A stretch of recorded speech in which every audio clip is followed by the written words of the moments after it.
Ya estuve hablando con él, que se relaje porque todo va a estar bien. Bueno, Pastor Elías, primero un privilegio tenerte aquí con nosotros. Hemos sido muy bendecidos por la palabra. Así como lo ven tranquilo, parece súper tranquilo, es todo lo contrario. Él es muy activo, muy dinámico. Y bueno, pues queremos hacer unas preguntas. Tratar de no dar respuestas tan largas porque tengo como 500 preguntas aquí nomás.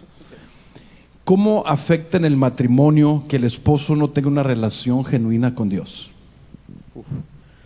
Como decía ayer, hay dos maneras de llevar el matrimonio: a nuestra manera o a la manera de Dios. A nuestra manera, el matrimonio se destruye. Aunque hay personas viviendo juntas, a veces están moralmente distanciados, divorciados, solo falta el documento legal. Y con la manera de Dios es complicado, el matrimonio no es fácil, por eso necesitamos la ayuda de Dios. Realmente si fuera fácil no hubiera tantos divorcios. Entonces yo creo que no le veo mucha posibilidad a un matrimonio sin la ayuda de Dios. Aún los cristianos, aún nosotros con la ayuda de Dios a veces se nos complica, ¿no? Somos complicados. ¿Cuál ha sido la situación más difícil en la que Dios se ha glorificado sacándote adelante? Bueno, hay muchas, yo sé, pero alguna que recuerde en particular. Yo creo que dos momentos de los más difíciles. Una, cuando perdí todo lo que tenía. Realmente, hablando en términos económicos, en ese entonces, cuando el dinero, bueno, en ese entonces y ahora es mucho dinero, yo perdí más de 400 millones de pesos en un solo día. Y no me podía levantar de eso. Dependía del dinero, dependía de los recursos. Y para mí, el ahora depender de Dios cambió mi vida. Yo creo que la vida que yo llevaba con tanto dinero, con tantas cosas, me hubiera matado. Yo vivía bajo mucho estrés, miedo al secuestro, y el que Dios me haya quitado todo, me quitó las muletas, me hizo confiar en Él. Y ahora doy gracias a Dios que no tengo todo lo que yo tenía.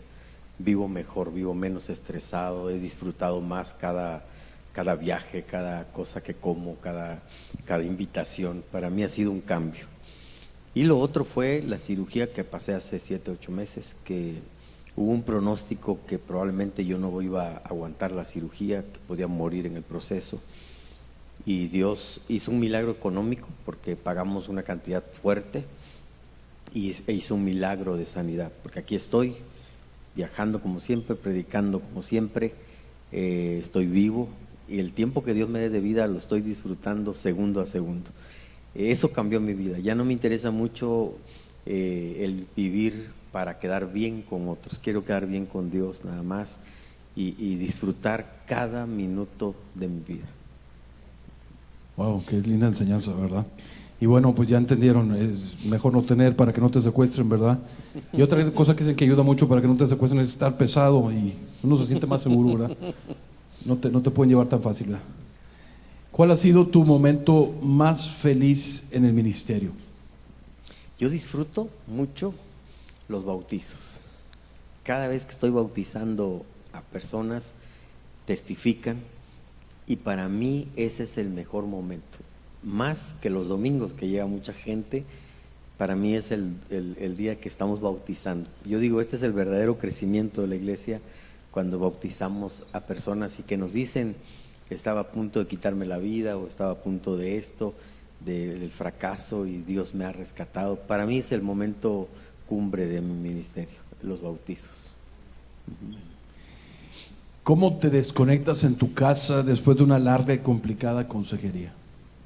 Bueno, primero, fíjate que ya casi no doy consejerías. Soy muy malo. Yo me quedo dormido cuando vienen a darme consejería. Ya fui al psicólogo, ya me dijo que es un problema psicológico de rechazo a la consejería. Entonces yo tengo ya un equipo que dan consejería, pero de todas maneras la gente nos busca. He aprendido a no tomar los problemas muy personalmente, no ser un basurero. no cargar basura. Y cuando estoy muy cansado, muy agotado, muy estresado, pues yo tengo una manera, yo invito a 2 o 3 amigos, pastores, y nos vamos a comer a un restaurante fuera de la ciudad, ahí frente a las montañas de Oaxaca. Es una promoción para Oaxaca también. Y ahí nos pasamos horas, desde la tarde hasta la noche, nos entra la noche bromeando, comiendo, y de esa manera me desestreso un poco, fíjate. Otra pregunta aquí. ¿Alguna vez has pensado en dejar tu ministerio? Sí, cada lunes. Cada lunes. Bueno, yo renuncié en mi la primera parte de mi pastorado en el CAP. En el primer año, la iglesia creció un poquito y yo estaba haciendo negocios y haciendo otra cosa, tenía otros intereses y yo renuncié allí. Y durante unos años, yo recuerdo que yo estaba sentado escuchando al pastor que teníamos y luego yo quería predicar y no me daban oportunidad. Entonces yo empecé predicando en los pueblos, me fui a los pueblos a predicar, a hacer mis campañas evangelísticas que yo pagaba, porque yo quería predicar. Entonces yo le pedí a Dios una oportunidad. Yo le decía a Dios, si me das una oportunidad otra vez, jamás vuelvo a renunciar. Porque fueron yo creo como 4 o 5 años sentado sin poder predicar y no hacía más que algún trabajo en la iglesia. Yo era un dador, estuve en la iglesia donde pastoreaba, ahí me quedé, no me fui a otro lado, simplemente renuncié. Y de ahí, después de que salí a predicar y andaba buscando oportunidades de predicar, Dios me regresó otra vez al pastorado en la iglesia, lo que es el CAP, y de ahí comenzó a crecer. He tenido ganas, sí, ya no renuncio porque le hice una promesa a Dios, pero sí, ha habido momentos muy difíciles del ministerio que he querido soltar, pero le hice una promesa a Dios porque yo sé lo que es estar fuera del ministerio, allá habiendo entrado, ¿no?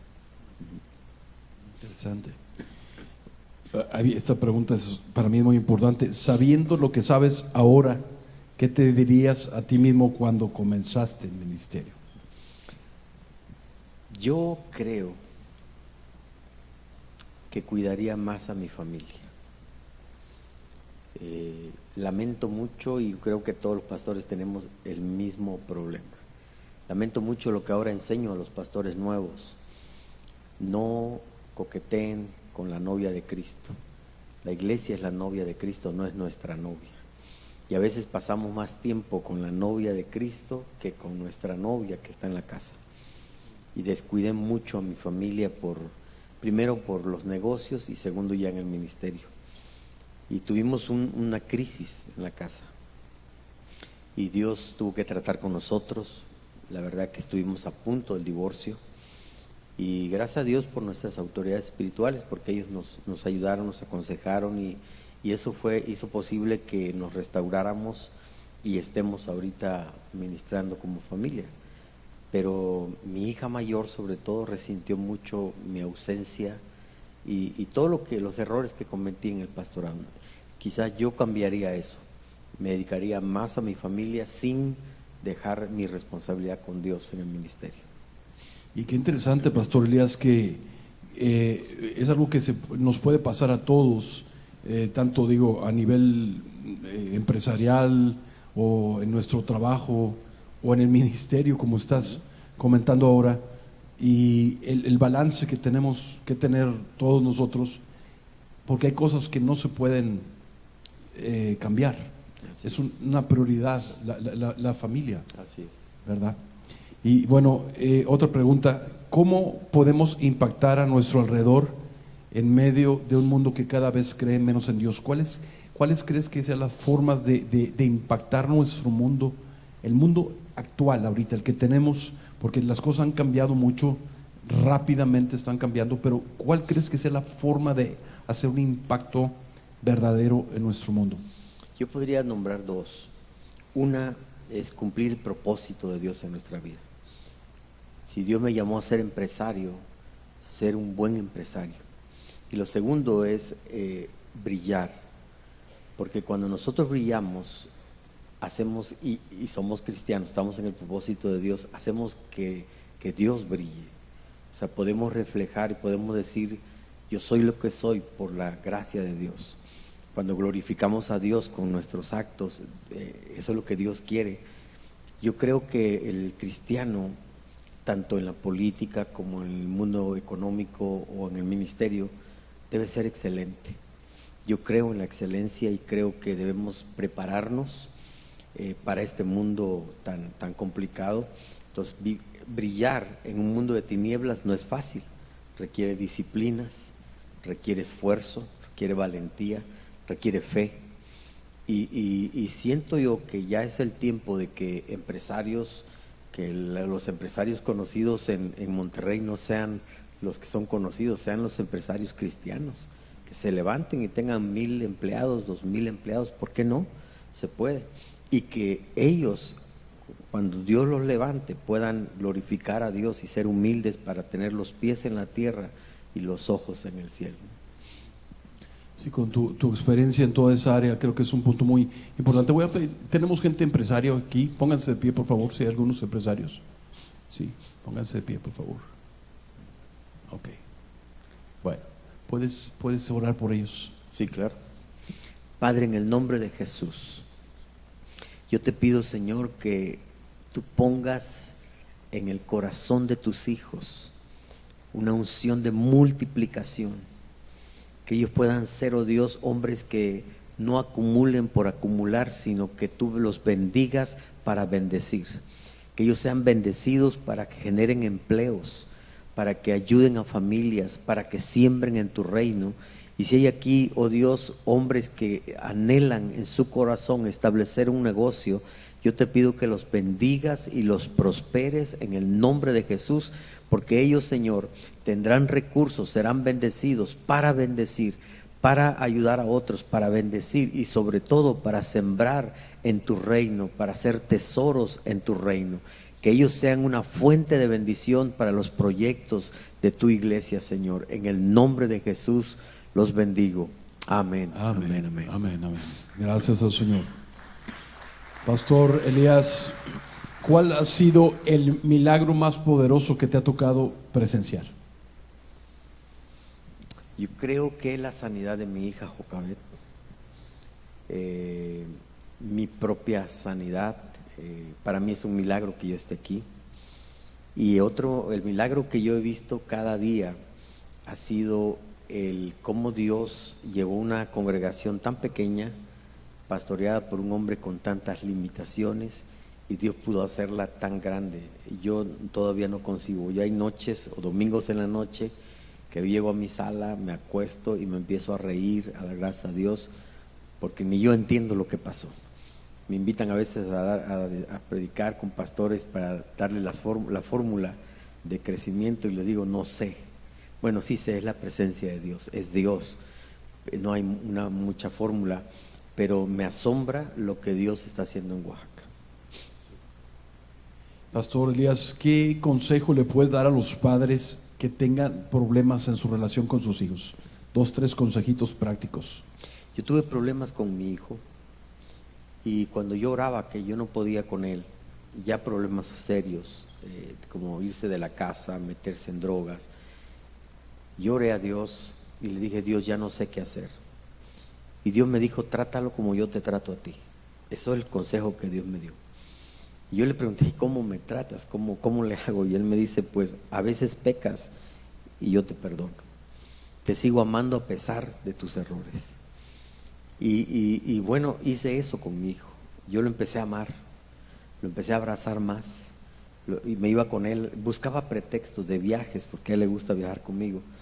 Y yo decía, vente, y aunque yo invertía, porque invertía en un viaje, lo hacía para estar con él y platicar y hablar mucho, decirle que lo amaba, porque casi no le decía, porque yo pensaba, como somos hombres, solo la mamá le decía eso y yo no, pero empecé a decirle más, te amo, más abrazarlo y amarlo. Y un día yo lo fui a traer de un lugar que no estaba muy bien, estaba muy enojado, y cuando vi todo ese escenario me di cuenta de un niño que estaba ahí con él de 14 años, que estaban tomando, y Dios me dijo, en lugar de enojarte con ese niño, ve su situación, y me di cuenta que este niño estaba en una mansión.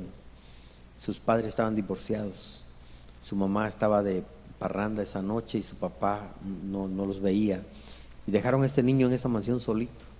Y lo que él hizo fue invitar a sus amigos para que tomaran juntos y olvidarse de su problema. Estaban tomando como un escape, no porque fueran rebeldes, sino como un escape.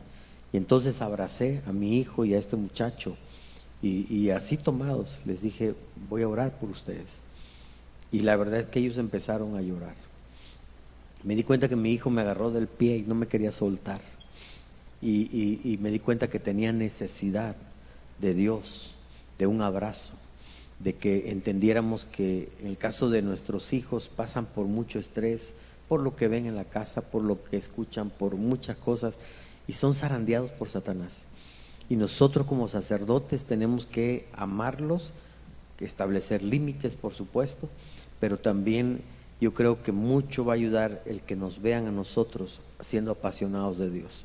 Mi hijo me vio estar de rodillas, y yo no lo hacía para que me viera, pero me vio. Y me ha visto que en la casa nunca golpeo a su mamá ni con palabras, mucho menos físicamente, no hay violencia, trato de vivir una vida que honre a Dios en lo que puedo, trato de ser un ejemplo para él, y hay muchos factores que han ayudado a que mi hijo esté ahorita en otra situación. Sé que es difícil, pero pues amen a sus hijos, ámenlos, perdónenlos, ofrézcanle gracia, y peleen por su familia, hagan guerra por su casa, por su familia, siempre. Amén. ¿Qué consejo puedes darle a hombres que están viviendo situaciones matrimoniales difíciles? Yo pienso que mucho de lo que pasa, no podemos conocer a la mujer, a la esposa, pero sí podemos tratarla como la Biblia nos pide que la tratemos. Y en la noche voy a compartir un poquito un testimonio de un milagro que Dios hizo por obediencia. Yo creo que cuando estamos sujetos a nuestras autoridades espirituales, pedimos consejo, tenemos que obedecer. A mí me funcionó obedecer. Y cuando yo empecé a tratar a mi esposa, por ejemplo, una vez ella en la temporada de la menopausia, ella se levantaba y lloraba. Yo le preguntaba: ¿qué tienes? Y me decía: nada. Entonces yo decía: pues si no tienes nada, ¿por qué estás llorando, no? Y empezamos una discusión. Y yo después entendí que no debería preguntarle, sino simplemente abrazarla. Y cuando yo le dije: aquí estoy, si me necesitas, aquí estoy, yo no sé por qué estás llorando, pero aquí estoy para abrazarte y para ayudarte y todo. El día que nuestros hijos se fueron de casa, ella me mandó un mensaje diciendo: me siento sola. Le digo: no estás sola, aquí estoy yo para apoyarte. Y a partir de ahí, todos los días desayuno con ella. O sea, yo no acepto ninguna cena, ningún desayuno, ninguna invitación a desayunar en Oaxaca con ningún miembro de la iglesia, porque tengo una cita con ella para desayunar. Solo un caso muy especial con amigos o algo, desayunamos juntos, pero ella está conmigo. Pero todos los días yo aparto ese tiempo para estar con ella. Entonces yo creo que cuando podemos entender el corazón de la esposa, cómo ella es, y amarla y entenderla y abrazarla, y no pelearnos porque nosotros somos más fríos, somos diferentes, sino amarla y entenderla así, ella va a entender también y va a responder a eso. Sí. ¿Se acuerdan que los 2 años anteriores, por causa de la pandemia, no pudimos estar aquí de manera presencial, y los congresos de hombres se transmitieron de manera virtual y estaba abierto, y las mujeres vieron todo? Y ahorita han estado escribiendo preguntando que por qué no pueden ver. Quieren saber qué está pasando aquí. Y estos luego se van a subir, así es que nos acabas de meter en un problema a todos porque van a querer desayunar. Ok. ¿Cuáles son las características de un hombre de Dios? Danos 3 características de un hombre de Dios. Yo creo que es un hombre que provee, es un sacerdote de su casa, es el que se levanta temprano para hacer su devocional o para ir el domingo a la iglesia, es el que impulsa a su familia a levantarse temprano e ir. Y yo creo que otra cosa podríamos poner, que es un líder en su casa. Podría poner esas tres características. ¿Con qué personaje de la Biblia te identificas? Fíjate que ayer que hiciste la pregunta al pastor Rudy, pensé lo mismo. Uno de mis héroes es David, y lo es por la sencilla razón de que a David lo presentan en la Biblia con sus defectos, con sus pecados y sus virtudes. Pero David tiene algo que parece como que cubriera todo lo demás, que es su corazón, un corazón para con Dios. Siempre quiso estar en la casa de Dios, siempre alabando a Dios, siempre, pero también era un hombre excelente en lo que hacía. Fue excelente como hondero. Para mí era un hondero profesional, ¿verdad? Con la honda. No nada más se enfrentó a Goliat porque sí, sino que sabía manejar la honda. También tuvo defectos, debilidades. Y me gusta el Salmo 51, donde él no le echa la culpa a Betsabé, no le echa la culpa a nadie. Él dice: yo he pecado. Y eso me encanta de él. Quiero aprenderle a él, porque a veces soy muy dado a buscar culpables cuando fallo, y debo aprender de David de decir: yo he pecado, y no culpar a nadie, sino enfrentar mis faltas, ¿verdad? Amén. ¿Cuáles crees que sean los retos más grandes que estamos viviendo como hombres? No como personas, como hombres. Pues tenemos ahorita un problema serio, que es este problema que está pasando en el mundo, no en México nada más. La falta de identidad, o el diablo robándonos nuestra identidad, a nuestros hijos. Yo creo que tenemos que levantar nuestro liderazgo, tenemos que levantar y ser esos sacerdotes de la casa. La familia está siendo muy afectada. Satanás ha querido, o está tratando y está logrando afectar a las familias, y los varones, comúnmente tenemos más mujeres que varones en la iglesia, y yo creo que esto es un daño. Tenemos que levantarnos, y si los varones nos apasionamos de Dios, nuestra familia nos va a seguir. Es más difícil que solo la mujer se apasione y el hombre en casa. Entonces yo quiero invitar a todos los varones que después van a escuchar esto, a que se apasionen de Dios, y de esa manera van a impulsar y motivar a su familia a seguir adelante, y van a dejar un legado, porque el problema es qué legado vamos a dejar a nuestros hijos, ¿sí?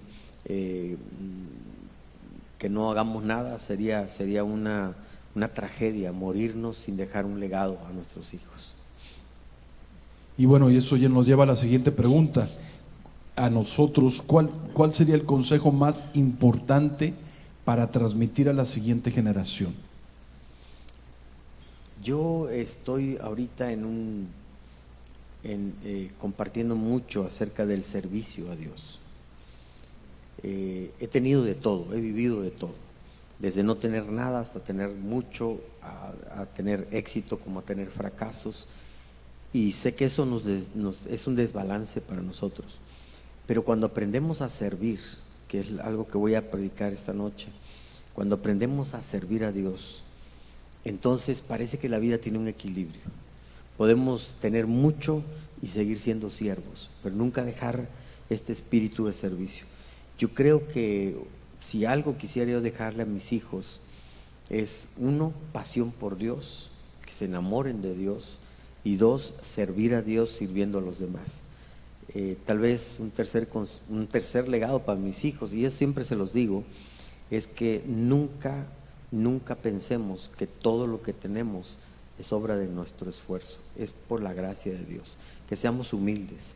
La humildad para mí es grandeza, y no importa dónde yo llegue, no importa dónde mis hijos lleguen, siempre he tratado de decirles: mantengamos la unidad, la humildad, porque la humildad es lo que a Dios le agrada, y es lo que atrae el favor de Dios en nuestra vida. Excelente, amén. Y una última pregunta: ¿hay algo que te gustaría haber hecho y que todavía no has podido hacer? Sí, hay muchas cosas, pero me hubiera gustado haber construido un auditorio para nuestra iglesia. Nunca lo he podido. He orado a Dios, y Dios no me ha llevado en esa dirección, fíjate. Siempre hemos rentado, Tenemos un auditorio para 2.500 personas rentado y que no es fácil que uno consiga un auditorio así, y a nosotros parece que Dios nos lo dio. Tengo 10 años allí y renta por otros 10 años más. Entonces tal vez por eso no me preocupo, ¿no? Porque digo, yo tengo el auditorio y todo, pero me hubiera gustado haber construido un auditorio. Y me va a pasar lo de David, porque yo digo, al próximo pastor le voy a dejar tal vez un terreno, dinero para que construya él. Ya no me siento ahorita con las fuerzas para construir, ¿no? Pero ni creo que Dios me está llamando a eso. Pero sí me hubiera gustado construir un auditorio para el campo. Bueno, al Señor, bueno, lo bueno que tienen el lugar ahí. Bueno, Pastor Elías, muchas gracias por estas respuestas. Gracias por tu transparencia, tu honestidad con nosotros. Vamos a dar un aplauso al Señor. Gracias por su vida. Bendiciones. Gracias.